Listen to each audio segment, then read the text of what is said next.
Здравейте, аз съм Анна и вие сте с четвъртия епизод на подкаста EduChain, част от иновативната платформа EduChain.bg, улесняваща родителите в избора им на надежни услуги в областта на образованието, личностното развитие, обучение, спорт, изкуства и други.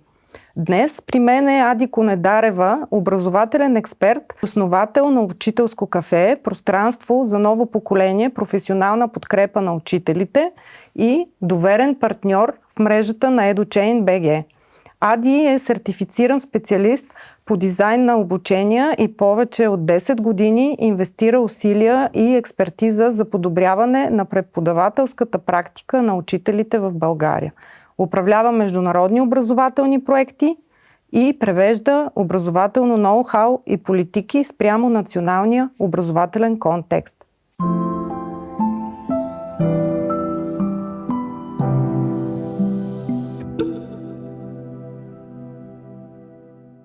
Здравей, Ади! Добре дошла! Благодаря ти, че си гост на EduChain подкаста. Здравей, Ани! Благодаря за поканата. Моля! Многократно така с теб сме си говорили в неформални разговори за обученията на учителите и пътят им така за професионална квалификация, който всъщност държавата им предоставя.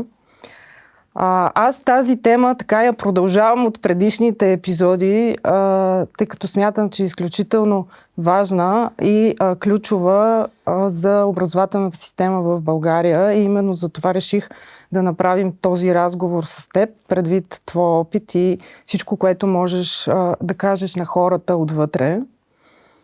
Може би е добре да започнем като начало с ролята на учителя в момента. Каква би следвало да бъде и как всъщност един учител бива обучаван в момента, за да влезе в ролята на ментор, може би, а не по-скоро източник на информация, защото това е днешната реалност. Да, ти знаеш, в многото наши предварителни разговори, аз продължавам да твърдя, че някакси не се набляга именно на това, че педагогическата практика трябва да вземе много рязък завой.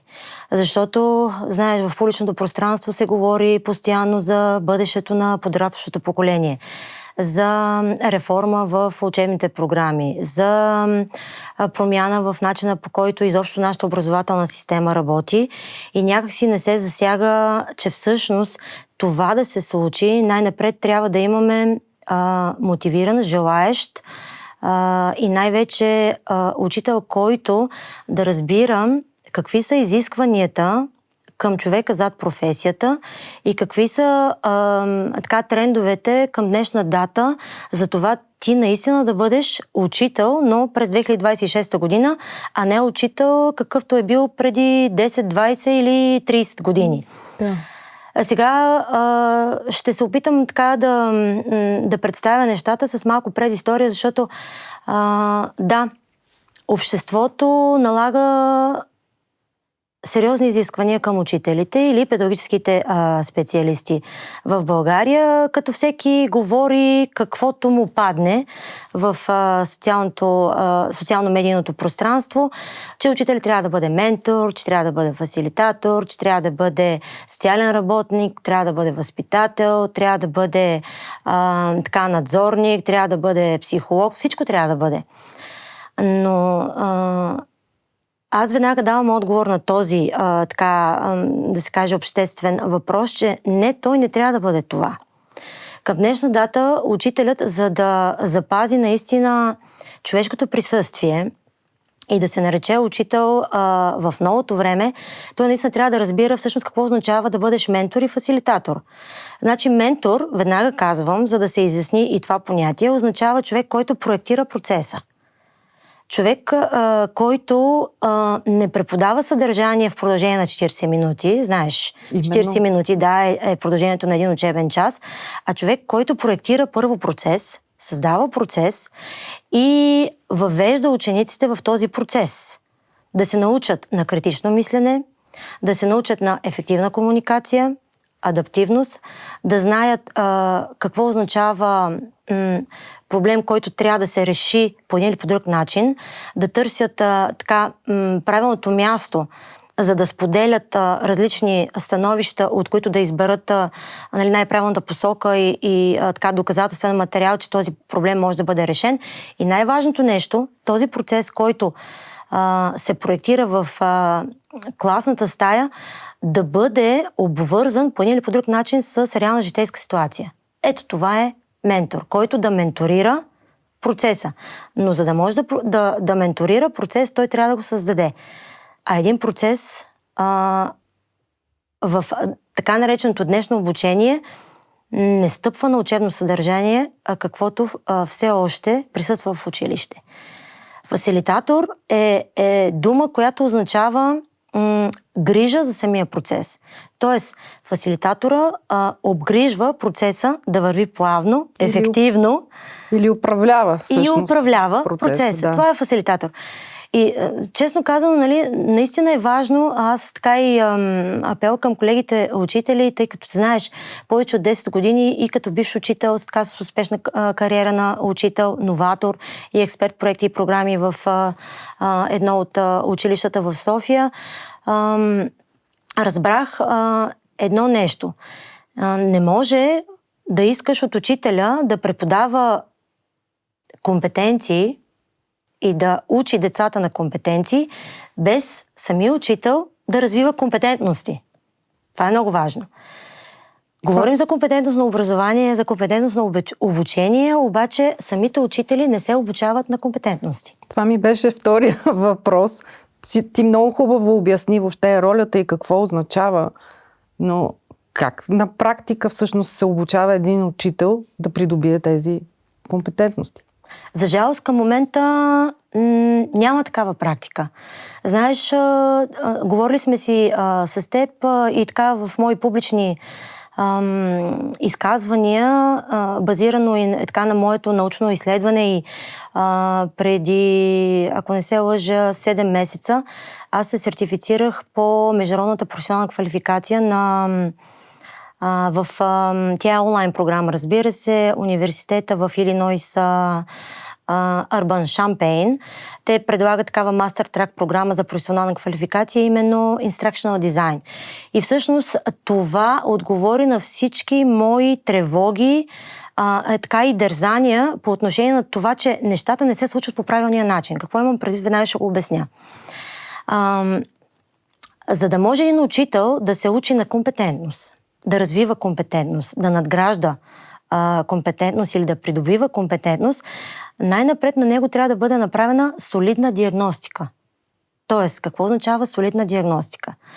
Да се направи мапинг на това, което липсва като умение, като знание, като практическа способност, специфично за неговата учебна дисциплина, за ученическата възраст, на която той преподава, за да може да се изведе именно точния момент, по който да се проектира това обучение. Колко време отнема това нещо? Диагностиката отнема не повече от 25 минути, защото ние преди 6 месеца, базирайки се на цялото ноу-хау, което придобихме и така цялата практическа ангажираност, която всъщност изиска от мен да направим доста сериозни тестове в тази посока. В момента ние имаме разработена такава диагностика и я предлагаме на учителите, за да могат да си изяснят всъщност какво им липсва. Защото ти знаеш, аз излизам пред теб и казвам, на мен това ми липсва. И когато си направя тази диагностика, се оказва, че това не е нещо, което ми липсва, а всъщност посоката, в която трябва да тръгна да търся обучения или посоката, в която трябва да търся да развивам, да изграждам и да надграждам компетентности, е съвсем друга. Когато имаме тази яснота, вече като учител, аз в момента даже ти говоря и като учител, защото аз съм учител с педагогическо образование, аз знам в каква посока да тръгна да се обучавам. Другото нещо, което всъщност след като се проектира това обучение, е от качествен доставчик, независимо дали идва нали, по национална програма ще стане така ясно и в тази посока малко по-късно искам да засегна специално националната квалификационна програма. Независимо какъв доставчик на обучение учителя достъпва, за да се обучи на това обучение трябва да дава някаква гаранция, че това, което предлага обучението, ще бъде проследявано във времето. Най-вече нас са ни учили, горе-долу това се случва в порядъка от 3, 6, 12 месеца. Проследява се това, което самото обучение е предложило на учителите. Учителят трябва да каже през обратна връзка дали е приложил това нещо в класната стая и дали има резултат. Т.е. доказателство, че той е приложил това нещо и има резултат. Ето това е всъщност обучението, което трябва да се случва към днешна дата за учителите. Добре, ти каза обаче в началото, аз знам каква трябва да бъде моята квалификация. Да. Според мен не всеки учител знае къде трябва да се развива. Именно. И какво трябва да се случи, откъде трябва да дойде подкрепата на учителите, които всъщност не са наясно с това точно в каква посока трябва да развиват себе си, кой трябва да им помогне, те реално, ако не са достатъчно осъзнати. Да. Сега, ако ми позволиш, пак ще дам така малко предистория, за да подпомогнем учителите и да кажем всъщност откъде трябва да започнат. Сега, ти знаеш, аз съм човек, който също чете много анализи така, във връзка с проектната ни дейност, но през 2024 година Организацията за икономическо развитие и сътрудничество, ОИСР, публикува доклада на Талис 2024 година. И всъщност аз така успях да анализирам в дълбочина именно този фрагмент за компетентностно образование и обучение за учителите. И всъщност колегите учители трябва да тръгнат оттам. Трябва да прочитат много щателно този доклад, за да могат да разберат всъщност защо на тях им е нужно да тръгнат в посока развиване на компетентности. В момента все още се върви в обратна посока. Да. Когато прочетат този доклад, на тях ще им стане ясно защо трябва да се обучават за развиването на компетентности, за да могат да осъзнаят какво им трябва, за да проектират обучение в класната стая, как да го водят, как да го фасилитират и как да създават именно това учебно преживяване, за което всички говорят. Но на никой не е ясно какво означава учебно преживяване. Значи, ти много пъти си ме питала какво означава това учебно преживяване. Учебно преживяване е именно това. Учителя да знае всъщност как да проектира учебен процес по учебен предмет за конкретната ученическа възраст, как да проектира и да създаде това учебно преживяване, което е пряко обвързано с реална житейска ситуация и да води процеса правилно, да го управлява. Така, всичко това е супер. Да. Обаче, учителите в момента знаем, че са затрупани с документация, която им отнема може би повече време, отколкото те да бъдат в класната стая. На мен лично са ми споделяли учители и всъщност съм го виждала как те се отказват още на първата година, независимо, че аз виждам, че този учител има потенциал и наистина чрез обучение, чрез развитие, чрез подкрепа, наистина може да стане великолепен учител. Всъщност той се отказва, защото тотално не желае да се занимава с това нещо. Не казвам, нали, винаги има някаква документация. Няма как ти в тази професия влизаш, но тук говорим за свръх. Къде да направи цялото това нещо и да прочете доклада. Значи всичкото това е лично желание за развитие, защото един учител, ако има тази мотивация, той ще чете до 2 часа през нощта и сутринта ще отиде да работи с деца. Нали? Тук опираме пак до личното осъзнаване и това какво аз искам да правя, искам ли да бъда наистина просветител, защото това е професията. Да. Ще се опитам да го обясня така. Значи доклада всъщност е нужен за професионалното развитие и новата точка на развитие, новата посока. Административната тежест и това, че учителите са задушени буквално в тази административна тежест, е друга агония. За съжаление и най-тъжният момент тук е, че тази административна тежест няма никакво отношение към процеса на преподаване, обучение и учене. Тази административна тежест е пряко обвързана с това да се отчита процес на обучение, да се отчитат резултати и да се отчитат присъствие. Това нещо трябва да се преустанови. Учителят не трябва да има такава административна тежест, защото той не може да преподава. Как можем в тази посока да кажем точно и ясно на учителя или по-скоро да го подпомогнем, за да знае как да се освободи от тази административна тежест. Формула за това нещо няма към момента, защото ежедневно и иерархията упражнява този натиск към учителите, непрекъснато да администрират нещо, непрекъснато да попълват нещо, да се отчитат.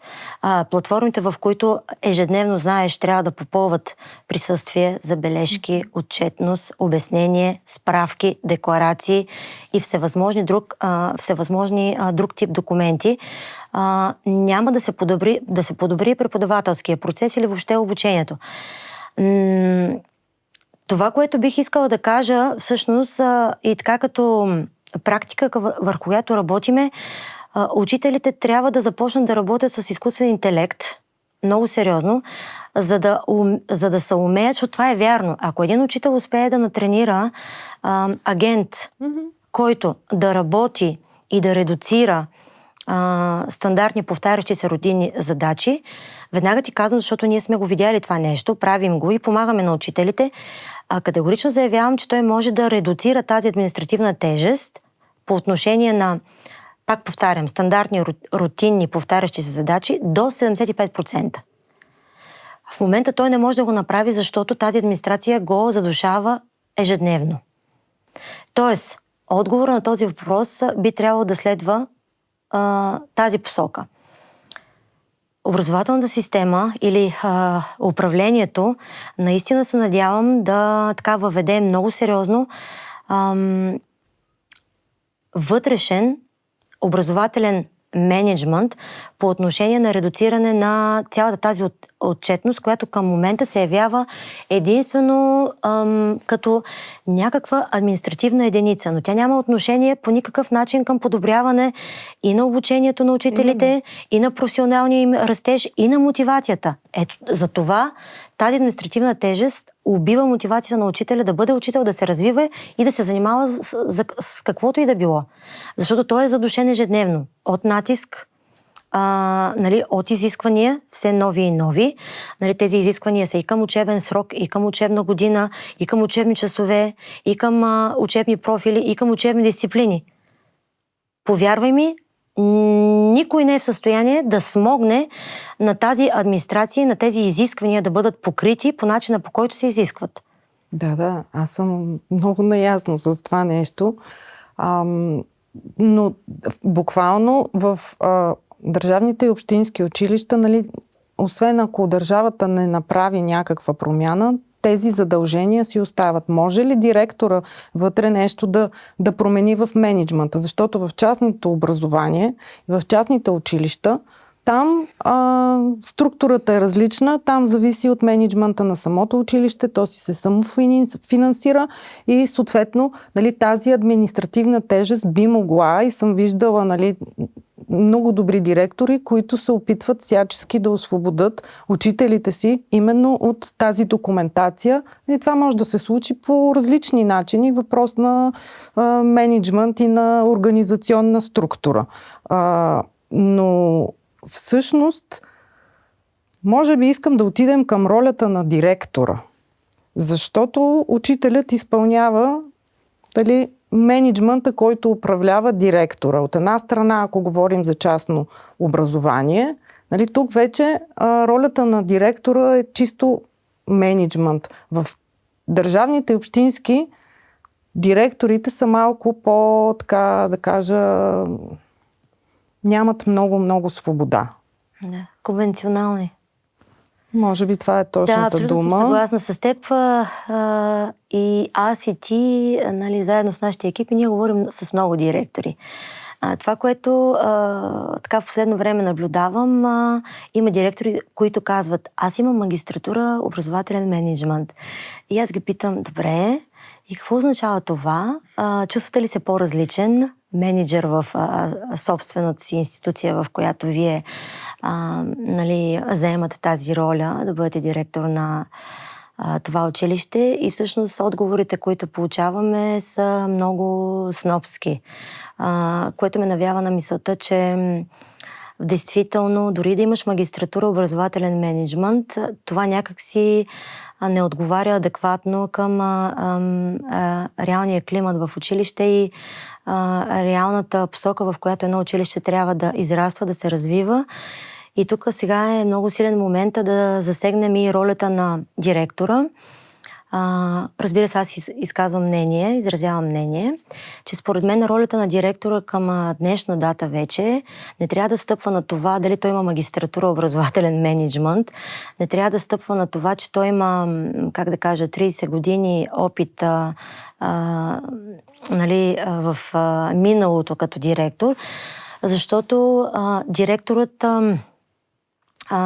сам по себе си трябва да бъде най-напред личност. Трябва да бъде най-напред личност и преди всичко да бъде човек. Аз тук ще се опитам даже да цитирам и така нашата обща приятелка Десислава Дамянова. Тя има абсолютното право да твърди, че длъжността е просто една длъжност. Ако длъжността не се заема от правилната личност, длъжността няма да се управлява правилно и няма да се оперира правилно с нея. Така че директора, според мен, в днешната училищна институция трябва да бъде архитект на развитието. Какво означава архитект на развитието? Това е дума, която много се спряга в последно време. Хората. Да. Много се спряга тази дума архитект на развитието. Директорът на първо място трябва да бъде първо личност. Трябва да се грижи за своите учители. Трябва да развива професионална култура. Трябва да бъде професионален консултант на своите учители.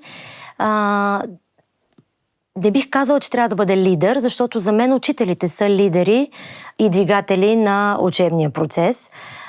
Директорът по-скоро трябва да бъде сплотяващото звено, подкрепящото звено, да бъде правдата буквално в една училищна институция спрямо своите учители и да бъде най-вече, така да се каже,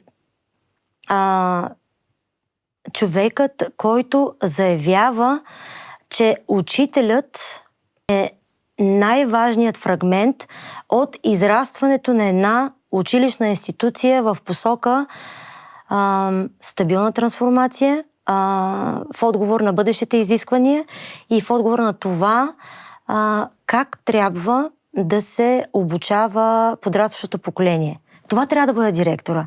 А не репресия, а не така иерархична репресия върху учителите и да следи дали правилно са попълнили документите и стриктно да следва заповедите, защото то буквално и директора, и той не е виновен, че нали, постоянно от МОН му се налагат някакви заповеди, които имат срок на изпълнение от днес за утре или от днес за днес. И идват в 5 без 10. Или идват в 5 без 10, точно така.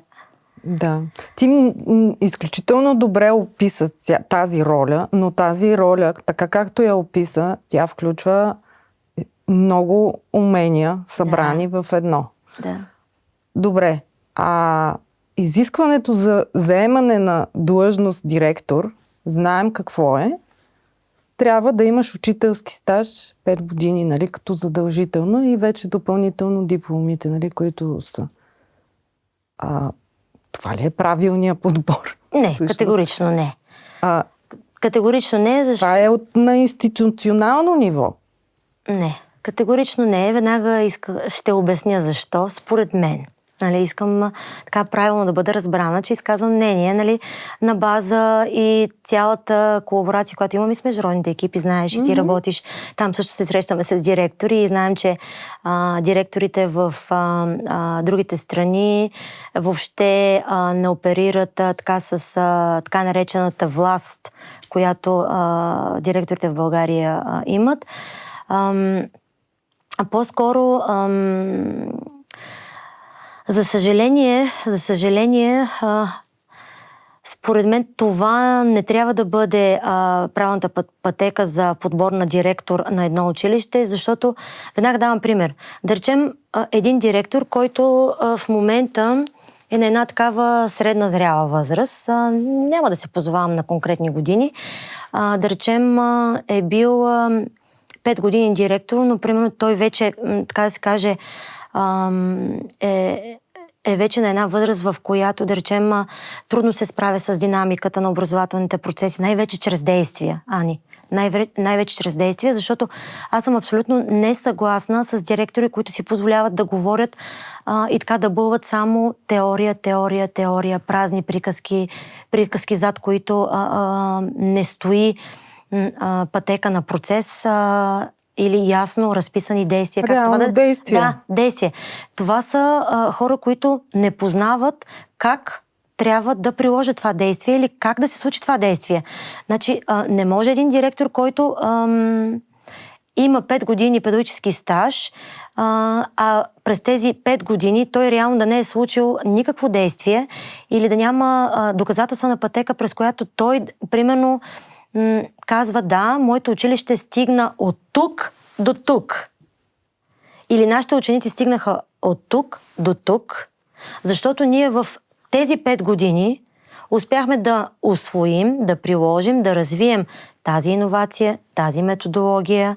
Приложихме ноу-хау, което примерно сме така развили и по времето на международната проектна дейност, защото ми прави впечатление, че училища, които участват и развиват много интензивно проектна дейност, имат адекватна яснота по отношение как едно действие да се развива. Така че отговорът ми на въпроса ти е не трябва да се избира директора по този начин, за това, че има 5 години педагогически стаж, а по-скоро да се прави практическо интервю през действие, през реална симулация на действие и така през реална доказателствена практика, че този човек наистина има компетентностите, уменията да се справи с цялата динамика, в която съществува едно училище към момента.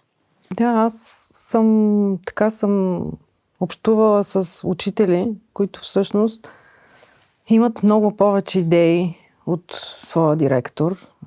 Искат да правят промени, но отгоре ги спират, защото това е допълнителна работа, която ще създаде на случая на директора, дали ще е за отчитане, дали ще е въобще за организационно преструктуриране, нали, когато се въвежда нова методика, ти знаеш, и когато неминуемо се случват организационно преструктуриране, неминуемо има отчитане, неминуемо има мониторинг, неминуемо има обучение. Да. Това са едни много действия и тук се връщаме пак на хората, които им е по-удобно и всъщност стопират, защото те вече от една страна или са се уморили от действията, защото динамиката в образованието е огромна. Знаем всички, всеки ден е различен, всеки ден се случват много различни неща и ако човекът е уморен, то би следвало да даде своето място на някой, който наистина да развива училището, екипите, защото аз назад в годините, когато работих така пряко с училищни екипи, беше доста застъпено, нали, за мен един работещ стабилен екип трябва да се развива както личностно, чисто самия човек да се развива като личност, личностни компетентности, така и професионално квалификация, за която всъщност си говорим. масово се случва, знаеш, от РУО заливат имейлите на директорите, включително на учителите, с обучения и дори са задължени те да преминат през брой обучения, за да спечелят кредитите, които са им необходими. Системата е такава, нали така? Да. Това е нещо, към което се борим да натренираме най-напред смелост в учителите, защото един учител, който е проактивен, и ти и аз знаем, че той е наясно всъщност, и като професионална практика на обучение, и като така път на развитие, но за съжаление на никой директор не е удобен учител, който знае и може повече. Това трябва да се промени. Длъжностна характеристика на учителя трябва да се промени. И аз пак казвам, искам да се обърна и към учителите, да си четат много добре длъжностната характеристика. Знаеш, това е един дълъг документ. Много дълъг. Това е един дълъг документ, на който общо взето така се прави един скенинг и не се обръща внимание. А там има много важни акценти и много важни, така да се каже, нали, параграфчета, върху които учителите трябва да обръщат внимание, защото това е тяхната защита и това е тяхното право, когато искат да заявят нещо, да предложат нещо, нали, на ръководството и да знаят как всъщност да оперират на ниво закон, на ниво задължение и на ниво права. Това е много важно. Другото нещо, да речем аз, когато всъщност във времето, в което бях действащ учител, на мен никога не се каза не. На мен никога не се каза не, това не е правилно, няма да го правиш. Защото винаги съм знаела как да го предложа, какви въпроси да задавам и какво поле на изява ни трябва, за да каже директора да. Много е важно учителя да знае как да заявява себе си. Това правим в учителско кафе. Опитваме се да помогнем на учителите най-напред да знаят как да заявяват себе си, как да си върнат професионалния център и най-вече професионалната увереност. Защото аз не съумявам защо е този страх. Не мога да разбера защо учителя се страхува. Не би трябвало. Значи, когато един учител си изпълнява съвестно работата и той иска училището да се развива, защото децата трябва да се развиват, защото учениците трябва да развиват тези компетенции, защото учениците трябва да получават правилното обучение. Аз не смятам, че има директор, който ще откаже каквото и да е развитие. Сега, тук друг е въпросът, че на директорите трябва да бъде ограничена така наречената подадената им власт. Това не трябва да бъде по този начин. За да може самия учител, нали, да се чувства комфортно, да отиде при директора и да каже, нали, че има конкретно предложение или конкретно решение на даден проблем. Защото и ти и аз знаем, че учителите са тези, които знаят решението или поне искат да апробират някакво решение. Така. И тук идва другата блокада. Директорите не трябва да спъват и не трябва да блокират учителите, които искат и знаят как да разрешат даден проблем или как да му дадат гласност. Защо не?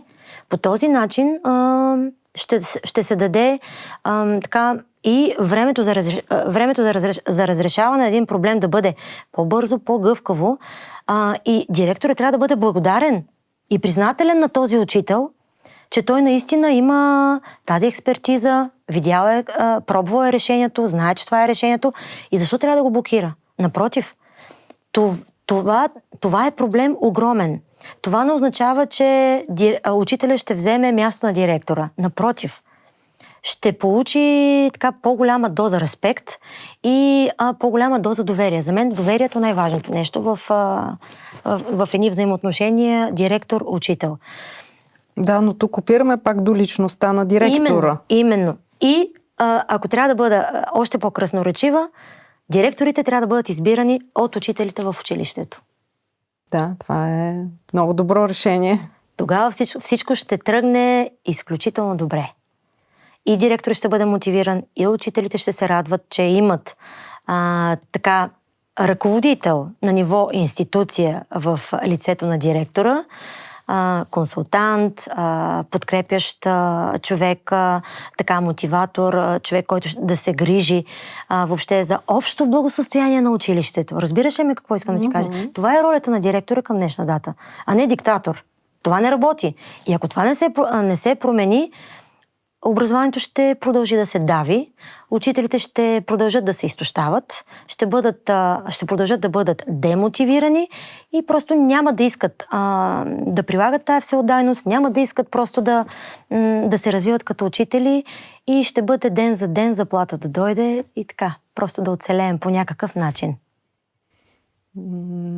Много хубави думи. Искам ми се обаче да се върнем пак на тези кредити, защото аз имам огромен проблем с тях. Знаеш, че мисля, че на 4 години се изискваха 3 кредита за атестация на учителите. Обаче някакси от много години ситуацията е всъщност пазар за квалификационни кредити срещу всъщност истински умения. Да, това много ми харесва, принципно. Пазар на кредити. Добре, как е казано, помислих, че ти харесва пазара на кредити. Не, пазар на кредити, да, доста точна дефиниция. Пак ще почна отзад напред. Сега, първо, защо учителите събират една торба кредити? Защото атестацията е в този формат. Ако атестацията се промени в формат да се атестира един учител на ниво компетентност, на ниво дали тази компетентност е пренесена в класната стая, дали е приложена и дали има резултат и доказателство от този резултат, тогава така разбирането и отношението към това ти да придобиеш кредит, да събираш кредит, ще бъде тотално различно. Да. Тоест, първо трябва да се промени формата на атестация. Ти знаеш какъв е формата на атестация. Проформа. Проформа. И така предварително предупреждение, нали, че в това училище ще се случи атестация. Така. Добре, ако учителите... Без коментар. Добре, ако учителите станат основен коректив в това нещо, в една система за независим рейтинг, примерно, всъщност това няма ли да изхвърли автоматично тези обучения проформа, които са, за да могат те да събират кредити? Категорично ще ги изхвърли. И да, учителите трябва да бъдат коректив в това нещо. Защото те са тези, които ще кажат на това обучение, независимо дали е по националната квалификационна програма или външен доставчик, няма значение. Учителят е този, който ще каже, аз на това обучение придобих, развих или надградих, защото нали всички учители, знаеш, имат различно ниво на компетентност, знания и умения. На това обучение аз придобих, надградих, развих тази компетентност, която компетентност аз трябва да пренеса в класната стая. В рамките на 3 месеца аз постигнах това. Промених конкретно това в педагогическата си практика или в преподавателската си практика, конкретно по моята дисциплина, конкретно в този клас. Това е доказателството, това е резултата. Кой ще го каже това нещо, ако не е учителя? Другия грандиозен абсурд. Националната квалификационна програма също трябва незабавно да бъде преосмислена и преоформена. Пак ще се повторя. Националната квалификационна програма, знаеш, тя в момента дава заглавия на обучение. Това е грешно. Националната квалификационна програма трябва да пита учителя. Какво искаш ти да промениш в твоята практика? Тя това трябва да пита. Да. Тя не пита това. Тя просто пуска, нали, през синдикалните организации, знаеш. През синдикалните организации гръмки заглавия. Това няма отношение към учителя, нали, като нужда, дефицит или къде това е изнесено, или е докладвано, или е измерено, или е оценено. Никъде. Пускат се едни заглавия, които заглавия питат, след като учителите, нали, бидейки, така да се каже, тактично канени на ниво ръководство, нали, да се обучават на обучение спуснато от синдиката, нали, синдикалната организация на българските учители или други синдикати, или спуснато на ниво РУО, просто като заглавие и те така тактично са канени да присъстват всичките учители на това обучение, което е грешно, знаеш. Естествено. Няма как всички учители да по имат различни... нужда от едно и също нещо. Разбира се. Защо никой не ми дава отговор? Може би въпросът ми е абсолютно неудобен, защото това продължава да бъде такава порочна практика. Това не трябва да бъде така. И всъщност националната квалификационна програма не само, че трябва да бъде преосмислена и преоформена незабавно, тя трябва да пита учителя нали, какво искаш ти да промениш в твоята педагогическа практика, защо искаш да промениш точно това и защо смяташ, че това е липсващият дефицит, липсващата така дефинирана нужда, която ти определяш. А това знаеш и ти и аз знаем, че може да бъде определено само единствено през диагностика.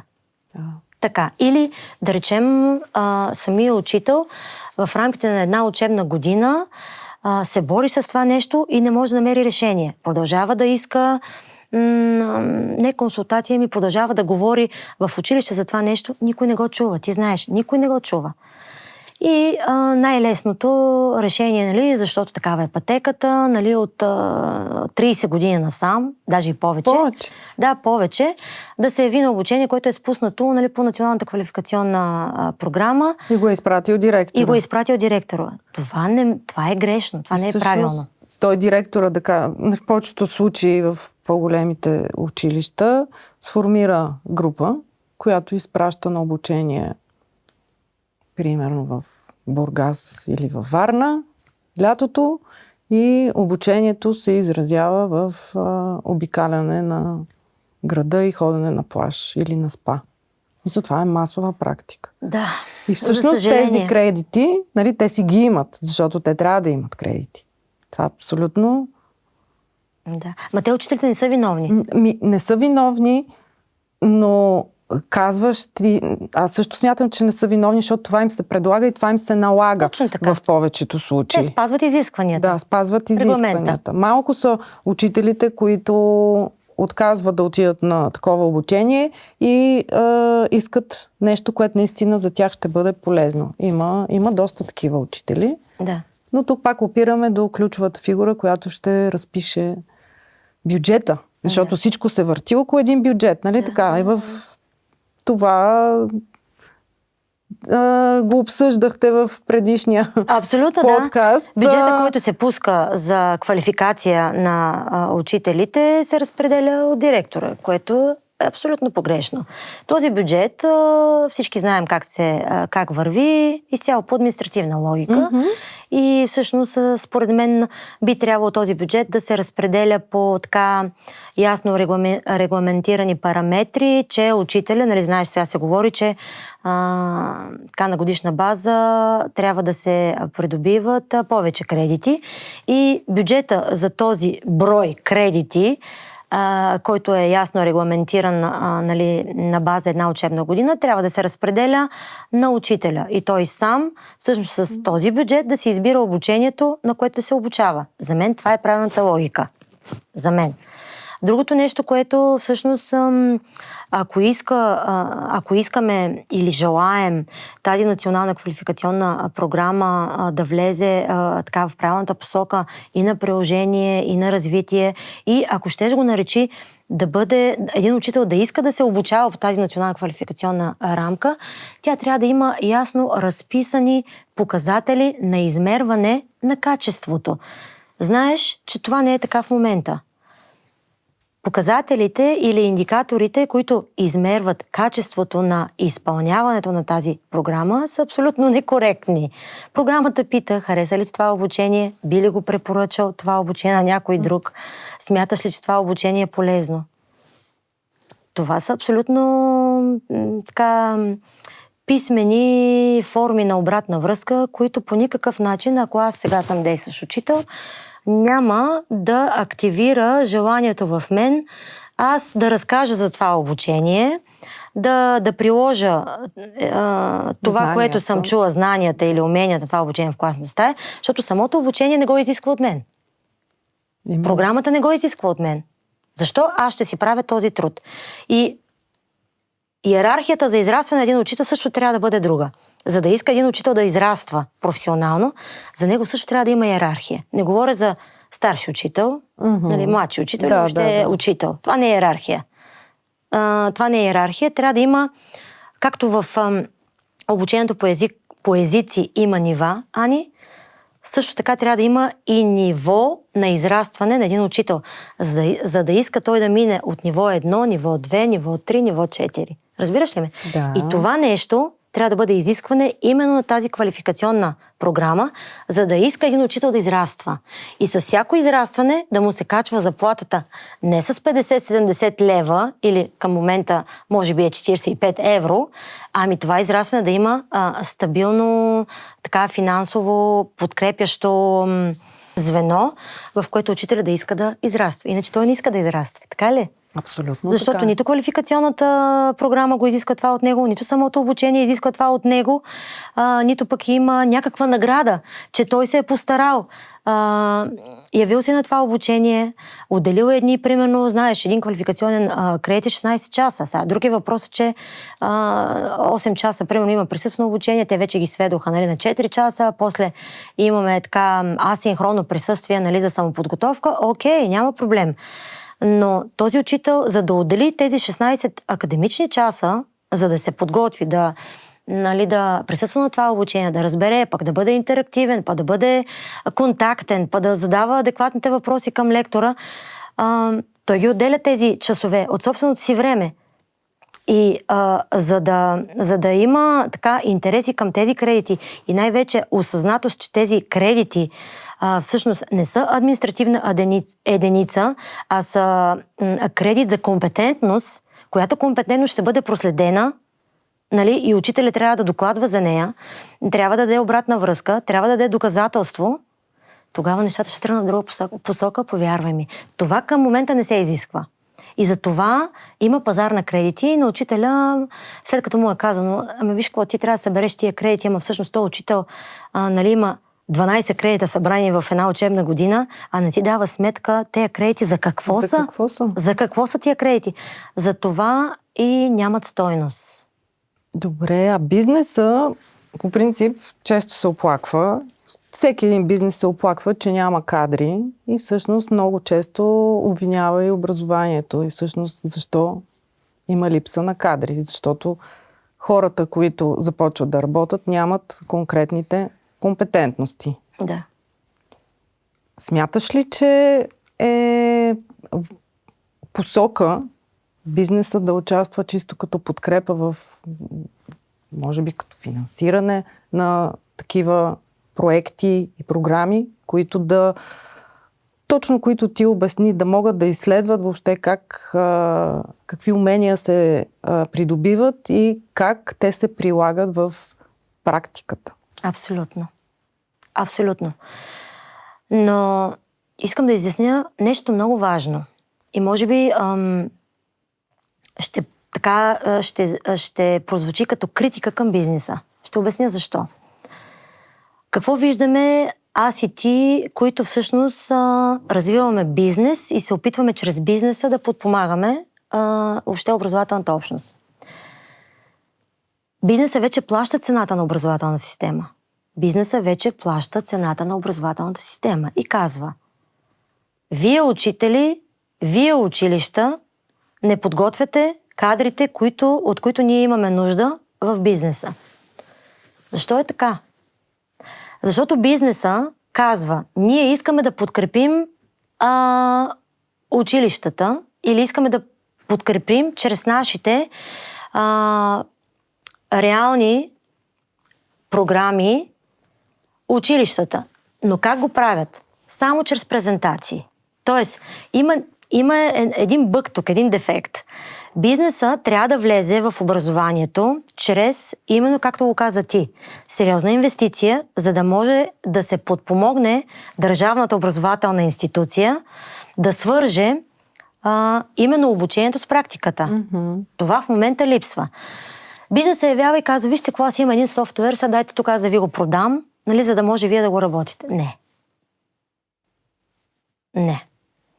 бизнесът трябва да влезе в образователната общност или въобще в образованието, като подпомогне въобще целият образователен процес и каже, вижте, ние с нашите и менторски програми, защото те имат много, знаеш, Да. и обучителни програми, и така практически стажове.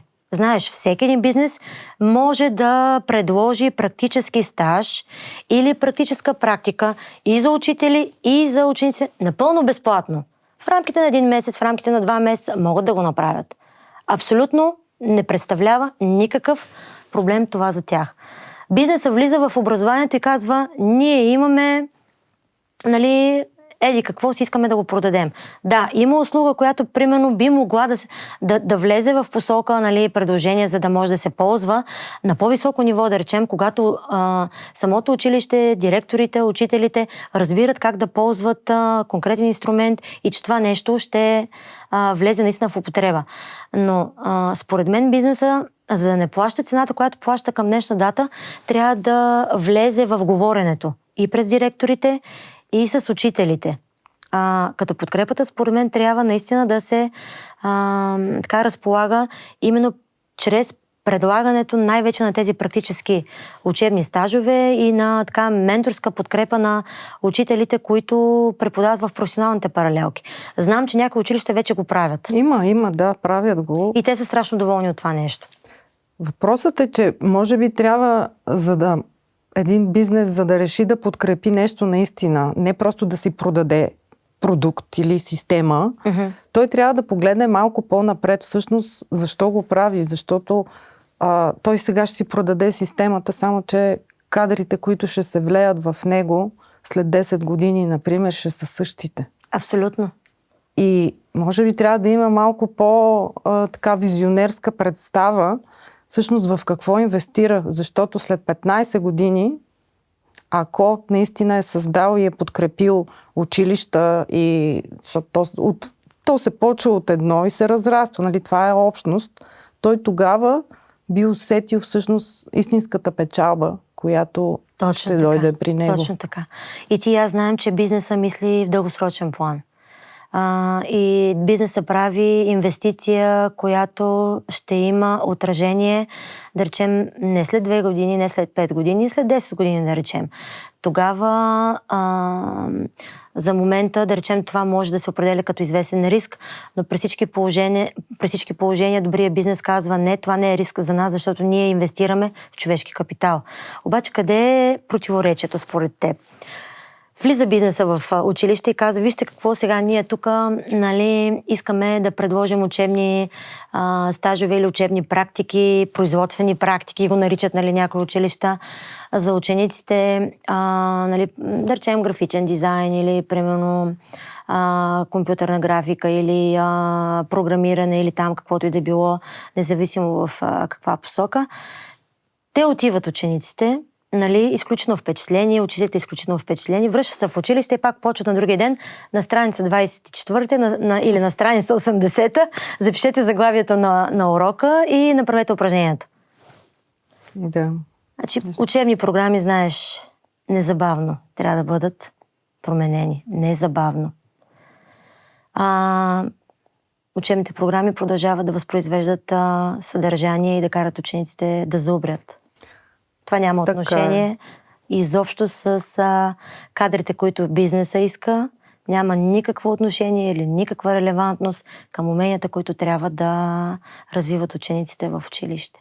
Добре, според теб едни общности, като учителско кафе, като други хора, с които работим, те могат ли въобще да окажат някакво влияние и да поправят цялото нещо, което се случва? Могат и аз искам лично да ти благодаря, така и всъщност на всички организации, в които така събираме една обща кауза, събираме едно общо разбиране и ясен план какво трябва да се направи. Надявам се наистина все повече хора така да влязат при нас, да дадат гласност на желанието си, че наистина промяната трябва да се случи и наистина че те разбират защо тази промяна трябва да се случи и че тази промяна няма да се случи с хората, които управляват към момента, защото те вече са направили това, което са направили и виждаме, че то не работи. Съответно, наистина много се надявам да се даде гласност на организации като